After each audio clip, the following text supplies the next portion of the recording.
तो जो मैंने ग्राफ बनाया था उसका एक ग्राफ देखिए इस पैटर्न में है।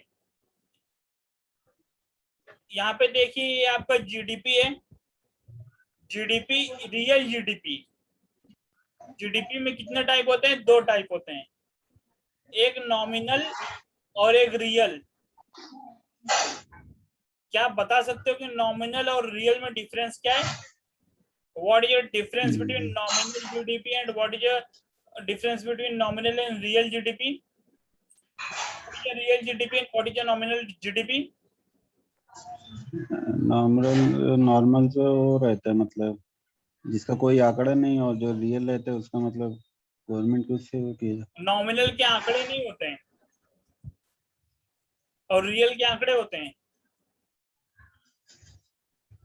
Tejal, will you try? नहीं sir. You don't want to try?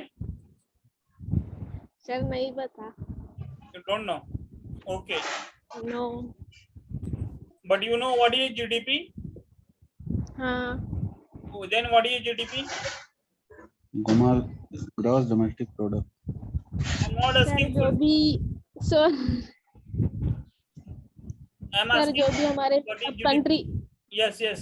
Sir जो भी हमारे देश के अंदर जो भी मतलब गुड्स गुड्स का जितना भी मतलब जो आयात निर्यात होते प्रोडक्ट उनके ऊपर जीडीपी निकल रहा है। आयात निर्यात से बैलेंस ऑफ पेमेंट पता चलता है, जीडीपी पता चलता है। अगर आयात निर्यात आपका जीडीपी है तो बैलेंस ऑफ पेमेंट क्या है?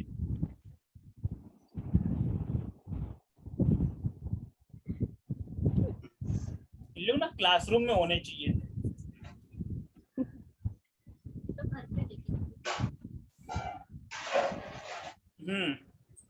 देखो, जीडीपी किसी भी टेरिटोरियल बाउंड्री के अंदर टोटल मार्केट वैल्यू, मतलब मार्केट बेस्ड मार्केट कॉस्ट का total value, goods and services का market cost within one financial year. What is GDP? GDP is a market cost of goods and services produced within a one financial year within a territory of any territory, be it India, be it Mumbai, be it Maharashtra, be it world। किसी भी territory के अंदर total कितना goods और service, कितनी वस्तु और सेवा उत्पाद हुआ, उतना कितना पैदा हुआ, उनका बाजार मूल्य जीडीपी होता है एक फाइनेंशियल ईयर के अंदर। ठीक, ये जीडीपी है। और तेजल, आप जो बता रही थी कि आयात और निर्यात के बीच में जो गैप होता है वो होता है बैलेंस ऑफ पेमेंट। ठीक है सर। हाँ सर। हाँ, अब जीडीपी तो मैंने बता दिया। इसमें 2 टाइप होता है, एक होता है नॉमिनल, एक होता है रियल। नॉमिनल क्या होता है कि सडनली अपने को डेटा चाहिए, मतलब जैसे ही एक क्वार्टर खत्म हुआ, फाइनेंशियल ईयर में टोटल क्वार्टर कितने होते हैं? एक क्वार्टर और दारू पीने वाला होता है क्वार्टर, वो क्वार्टर नहीं, क्वार्टर मतलब क्वार्टर। ठीक है, 12 महीने के इसमें 4 क्वार्टर में डिवाइड किया गया है, 3-3 महीने के। कॉमर्स बैकग्राउंड से हो, 1 महीने बाद तुम लोग का एग्जाम है ईपीएफओ का, क्या बताएं, कुछ तो करो।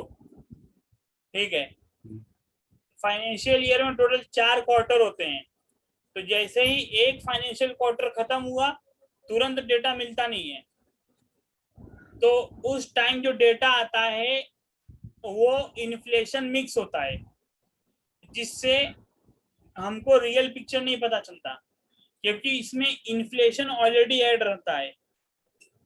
इन्फ्लेशन की वजह से चीजों के दाम बढ़े रहते हैं। जब दाम बढ़े रहते हैं तो उसकी जो वैल्यू निकलेगी हमेशा ज्यादा निकलेगी, बट इन्फ्लेशन माइनस करके जो निकलेगी वो रियल होता है। ठीक है, वो रियल जीडीपी होता है।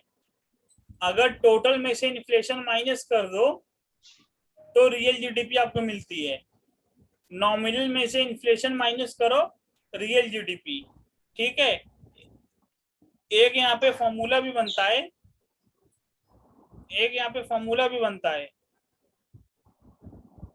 कि real GDP equal to nominal GDP minus inflation.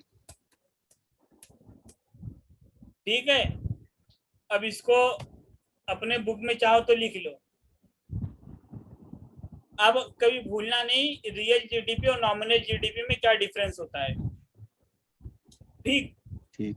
तो हम लोग का जो बिजनेस साइकिल है वो हमेशा हम लोग रियल जीडीपी पे देखते हैं। आप इस पिक्चर को देखिए, मैं क्लियर कर रहा हूं। इस पिक्चर को देखिए, ये वाला जो पॉइंट है ये पीक है। ठीक है, ये पॉइंट पीक है और ये ट्रफ है। मतलब यहां से अगर आपका बिजनेस चालू होता है जीरो से, तो यहां से यहां तक ये ग्रोथ किया, और ये जो पॉइंट है, ये पॉइंट यहाँ पे ये पूरा कांस्टेंट रहा। उसके बाद इसमें गिरावट आने लगी, ये गिरावट आ रही है। ठीक है, ये गिरावट यहाँ तक आ गई, यहाँ पे इसका धंधा बंद हो गया, मतलब बंद होने की कगार पे आ गया। फिर इसके लिए अच्छा मौका आया और ये वापस से ग्रोथ करना चालू किया। जब ग्रोथ करना है चालू करता है उसे कहते हैं एक्सपांशन। आप जब अभी खत्म होने के बाद इसको रमेश सिंह लेके बैठे ना, वही वर्ड के वर्ड मिलने वाले हैं। इसको कहते हैं एक्सपांशन। और ये जो ट्रफ वाला एरिया है ये हमेशा लो बनाता है, पीक वाले पे हाई रहता है, ये जीरो से स्टार्ट होता है। ठीक है, और ये रिसेशन वाला जो लाइन देख रहे हो, जब इन्फ्लेशन अपने जो बेस एक बनाया रहता है, जैसे मैंने इसके पहले बताया था कि 3% का एक बेस है। ठीक है, 3% का एक बेस है, इससे नीचे इन्फ्लेशन नहीं होना चाहिए। अगर 3% के नीचे इन्फ्लेशन चली जाती है तो वहां से हमको पता चलता है कि ये रिसेशन आने वाला है। इन्फ्लेशन मिनिमम 3% तो होना ही चाहिए। कितना होना चाहिए? 3% होना चाहिए।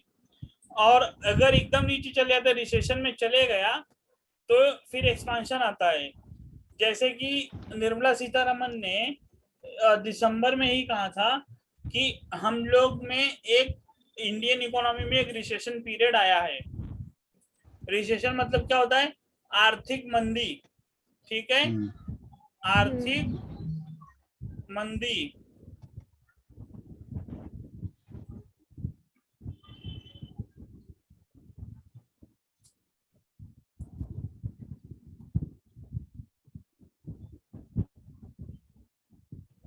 आर्थिक मंदी, रिसेशन मतलब आर्थिक मंदी। ठीक है, ओके, इतना समझा? हाँ सर। हाँ, अभी बुक लेके देख, रमेश सिंह रखे हो कि लॉकडाउन में सब फेंक दिए? रखिए पर। रखे हो ना? सर। अभी देख लेना जी। इसमें। हाँ। ठीक है, मैं इतना क्लियर करता हूँ।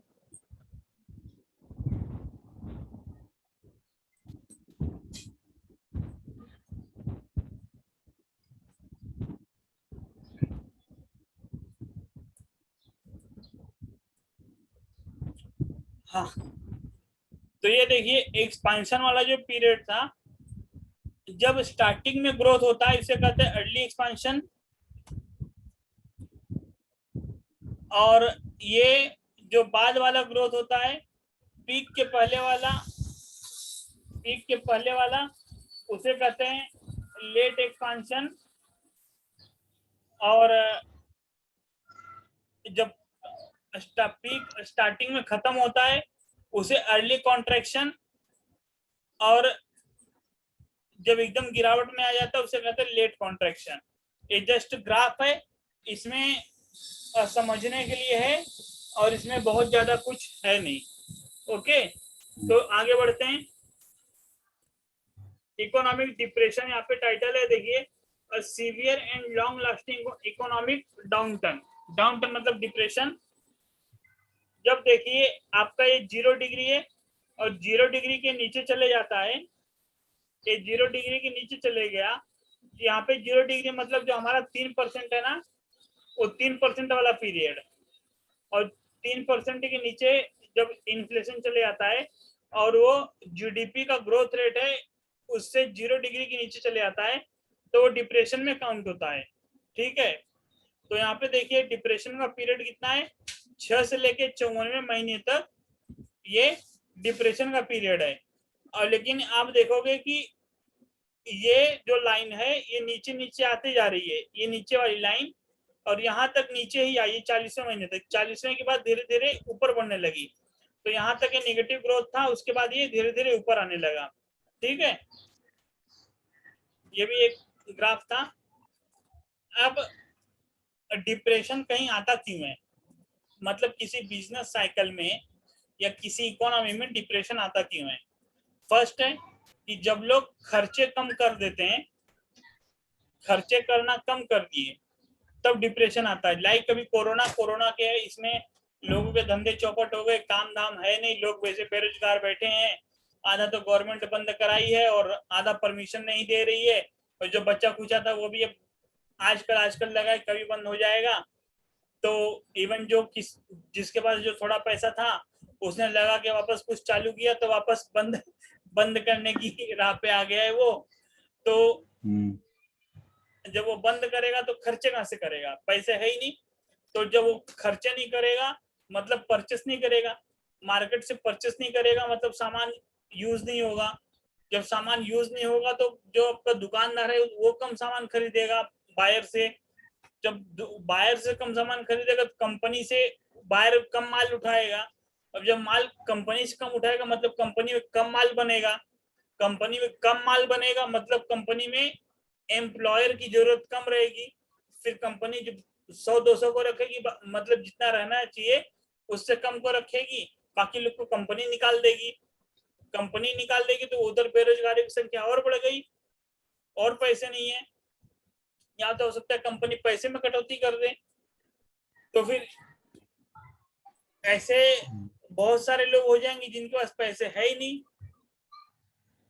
तो खर्चे कम है, खर्चे कम करेंगे जब पैसे नहीं, तो decline in spending is the one of the best reason, one of the favourite reason for the great depression. आता है मॉनेटरी कॉन्ट्रैक्शन, बैंकिंग पैनिक्स।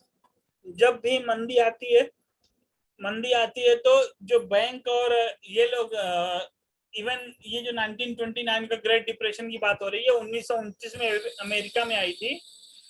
तब बैंक क्या करते हैं कि पब्लिक को उस टाइम पैसे देने चाहिए, तो बैंक पैसे लेने के चक्कर में ब्याज दर और बढ़ाते रहते, क्योंकि आपने एक देखा रहेगा, पब्लिक से पैसे ले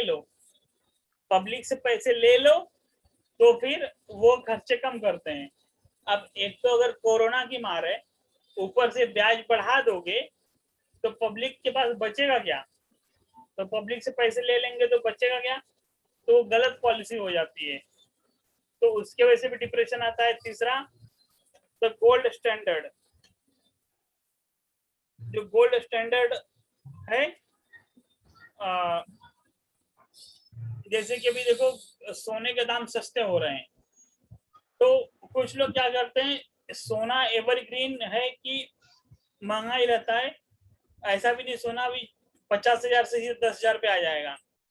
उसका एक स्टैंडर्ड है 30-35 हजार के आसपास आके रुकेगा, या हो सकता है 40 के आसपास आके सोना रुके। ठीक है, तो उसमें क्या करते हैं लोग, पैसा लेके सोने खरीद लेते हैं।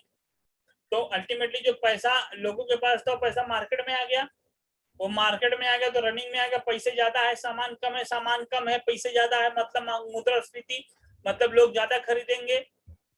ठीक है। अगला था स्टॉक मार्केट क्रैश। लोगों ने स्टॉक मार्केट को एक शेयर बाजार उसके एक आइडल बना के रखा, मतलब शेयर बाजार ऊपर जा रहा है मतलब सब कुछ अच्छा है, ऐसा एकदम बकवास है। शेयर बाजार में आप देखोगे तो कुछ ही लोग के इन्वेस्टमेंट है, देश में 1% लोगों का भी इन्वेस्टमेंट शेयर बाजार में नहीं है। अगर इस देश में 130 करोड़ पॉपुलेशन है तो शेयर बाजार में आप कस्टमर की संख्या देखोगे तो 1,30,00,000 भी नहीं है जो शेयर मार्केट में डेली इन्वेस्टमेंट और ट्रेडिंग करते हैं। तो शेयर बाजार ऊपर चढ़ रहा है, इसका मतलब ये नहीं मार्केट की इकोनॉमी अच्छा है, लेकिन एक हवा बना दिया था कि शेयर बाजार गिरा मतलब लोग का पैसा डूब रहा है। ये बात अलग है कि शेयर बाजार में ज्यादा अमीरों के ही पैसे हैं। जब अमीरों के पैसे डूब रहे हैं, अमीरों के पैसे नहीं निकलेंगे तो फिर वो कम खर्चे करेंगे, तो इकोनॉमिक क्रैश तो होने वाली है, क्योंकि खर्चे कम करेंगे तो फिर सामान कम खरीदेंगे, सामान कम खरीदेंगे तो सामान बनेगा कम, सामान बनेगा कम तो लोग एम्प्लॉय और बेरोजगार होंगे। ठीक है। और एक लास्ट है फॉरेन लेंडिंग। जब आप दूसरे देशों को कर्ज देते हो तो आपको ब्याज मिलता है, वो ऐसा ब्याज होता है जिसके लिए आपको कुछ नहीं खर्चा करना है, होता है डेब्ट ट्रैप। आप देखो पाकिस्तान आज इसी में फंसा है, डेब्ट ट्रैप में। चाइना ने उसके ऊपर इतना कर्ज दे दिया है पाकिस्तान को कि जो चाइना से पाकिस्तान ने पहला कर्ज लिया था, आज वो ब्याज में पहले कर्ज से ज्यादा पड़ रहा है उसका ब्याज आज। मतलब चाइना अगर पहले 100 रुपया लिया था, आज उसका ब्याज ही 200 हो रहा है। उसे कहते हैं डेब्ट ट्रैप। और उसमें चाइना को क्या फायदा हो रहा है? चाइना के पास पैसे ही आ रहे हैं, चाइना चुपचाप बैठा है, उसके पास पैसे आए जा रहे हैं पाकिस्तान के, ब्याज बढ़ रहा है और ब्याज का ब्याज बढ़ रहा है, तो इसे कहते हैं डेब्ट trap, fall in foreign lending. तो ये डिप्रेशन के कुछ कारण है। ये डिप्रेशन जो वर्ड मैंने लिया है, डिप्रेशन मैंने इकोनॉमी से लिया है, लेकिन ये कंपनी के ऊपर भी लागू होता है। मान लो चलो एक कंपनी लिया टाटा, टाटा की मोटर कम खरीद रहे हैं, मतलब टाटा की मोटर कम खरीद रहे हैं, टाटा को कम कर्मचारी चाहिए, उसकी कार कोई खरीद नहीं रहा है, टाटा को बैंक वाले ने लोन नहीं दिया इसलिए बंद पड़ गया, बैड बैंकिंग पॉलिसी। टाटा ने अपने सारे पैसे गोल्ड में लगा दिए, जो कार से प्रॉफिट आया था गोल्ड में लगा दिए कि पैसा मिलेगा, लेकिन वो पैसा आया नहीं, गोल्ड के दाम गिर गए, 40,000 पे आ गए, 44,000 पे। टाटा का मार्केट में पैसा डूब गया। टाटा मोटर्स के जो शेयर 300 रुपए थे, 84 रुपए थे, 84 रुपीज, वो अलग बात है कि वापस अब 312 रुपए चल रहे हैं, तो वही है ना बाउंस बैक। पहले 350 था, 350 से 84 रुपीज आया, 84 रुपीज से वापस अब 312 गया है टाटा मोटर्स। तो इसी कहते business cycle. Fall in foreign lending, मतलब टाटा को बाहरी पैसे कम आ रहे हैं, तो ये भी दिक्कत है, तो ये ग्रेट डिप्रेशन का एक कारण है। ठीक, ये जो मैंने पहला ग्राफ बनाया था बूम पीक रिसेशन, ये सब वही है, और इसमें ज्यादा कुछ है नहीं। कुल मिला के चैप्टर यही है, आप इसको भी खुद से ही पढ़ लीजिएगा। Economy looks weak, stock price rise, economic recovery, economic begins overheating, bond price fall, मतलब एक एक चीजें इन्होंने दिया है ग्राफ के टर्म में जो मैंने आपको बताया। ठीक है, बाकी इसमें कुछ है नहीं। अब एबेनॉमिक्स क्या है? एक्चुअली आप देखेंगे तो जापान के प्राइम मिनिस्टर थे शिंजो अबे। शिंजो अबे ने जापान में एक पॉलिसी यूज किया था कि जापान को 600 ट्रिलियन इकोनॉमी 2020 तक शिंजो अबे ने टारगेट किया तो पहुंचाने के लिए। तो उन्होंने क्या किया, एक नई इकोनॉमी लेके आया, उसे नाम दिया एबेनॉमिक्स। अब जापान की पहले कंडीशन देख लो, एक तो आइलैंड वाला है, ऊपर से वहां पे मेडिकल सिस्टम इतना अच्छा है कि लोग जल्दी मरते नहीं है। लोग मरते नहीं मतलब लोग बुढ़े होने तक जिंदा रहते हैं। जब लोग बुढ़ा होने तक जिंदा रहते हैं तो उनकी एजिंग पॉपुलेशन होती है, मतलब बुढ़े लोग की संख्या ज्यादा है, काम करने वाले कम है। तो ऐसे में शिंजो अबे ने क्या किया कि उन्होंने कहा कि पहले तो लोगों में डिमांड बढ़ाई जाए, जो बुढ़े हैं, जो ओल्ड पर्सन है, उनको भी पैसे दिया जाए जिससे वो शॉपिंग करें और डिमांड आए। ठीक है, मैंने बोला डिमांड बढ़ाई जाए, उसी को यहाँ पे अगला स्टेप दिया है राइज इन कंजम्पशन, कि वो ज्यादा से ज्यादा खर्च करें। फिर यहाँ पे हायर इनकम, जब ओल्ड पर्सन बैठ के खर्चे ही करते रहेंगे तो बाकियों को तो रोजगार मिलेगा, जो यंग लोग हैं, और जब बाकियों को रोजगार मिलेगा तो उनमें एम्प्लॉयमेंट बढ़ेगा, पैसा बढ़ेगा, सैलरी बढ़ेगी, और फिर इससे क्या होगा, प्रोडक्शन बढ़ेगा। तो जो सीनियर पॉपुलेशन है उनको वहां पे पेंशन देना स्टार्ट किया, पैसे देना स्टार्ट किया कि आप जाओ शॉपिंग करो। सीनियर पर्सन को यही काम दिया कि आप जाओ खर्चे करो, और जब खर्चे करेंगे तो फिर पूरे का पूरा इकोनॉमिक साइकिल चल निकलेगा। ओके, ये था एबेनॉमिक्स। आप देखिए एबेनॉमिक्स का यही है, rise in consumption, creation and demand, increase capital investment, improve corporate performance, wage increase, employment. यहाँ पे एम्प्लॉयमेंट की स्पेलिंग गलत हो गई है, EMPL के बाद में Y आएगा, फिर हायर इनकम।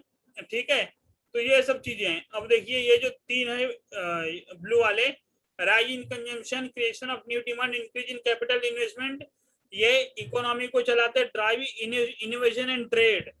और यहाँ पे प्रोडक्टिविटी किससे बढ़ती है, प्रोडक्टिविटी देखो इससे बढ़ती है, corporate performance, employment, higher income से प्रोडक्टिविटी बढ़ती है। और एनर्जी इन कॉर्पोरेट एक्टिविटीज किससे आती है, एक तो कैपिटल इन्वेस्टमेंट से आती है, दूसरा परफॉर्मेंस से आती है, कंपनियों के परफॉर्मेंस और जो बैंक वाले पैसे वैसे देते हैं इससे आती है। क्या आती है, एनर्जी आती है कॉर्पोरेट में काम करने के लिए। ठीक है, तो आई थिंक ये लास्ट स्लाइड था, एग्रीकल्चर एंड फूड मैनेजमेंट। इसमें कुछ है नहीं, इसमें वही है जो मैंने आपको बताया था, जितना प्रोडक्शन होता है, अगर प्रोडक्शन अच्छा हुआ तो इन्फ्लेशन नहीं रहेगा, प्रोडक्शन खराब हुआ तो इन्फ्लेशन रहेगा। यहाँ पे अलग अलग चीजें दिया गया है आपको, जब शक्कर के दाम बढ़ते तो गन्ने का प्रोडक्शन कम होता है, आलू के दाम बढ़ते तो आलू कम पैदा होता है, जब लोग मच्छी ज्यादा खाने लगते मच्छी कम मिलती है तो मछली के दाम बढ़ते हैं, ये फ्रूट्स का है, सब अलग अलग चीजें दिया गया है। ठीक है, आगे नेक्स्ट चैप्टर रहेगा, अगर हम लोग अभी आगे करेंगे, जो भी आगे मैम कराएंगे तो मैम, नहीं तो मैं कराऊंगा तो मैं। तब तक के लिए bye bye, thank you so much, bye. बस।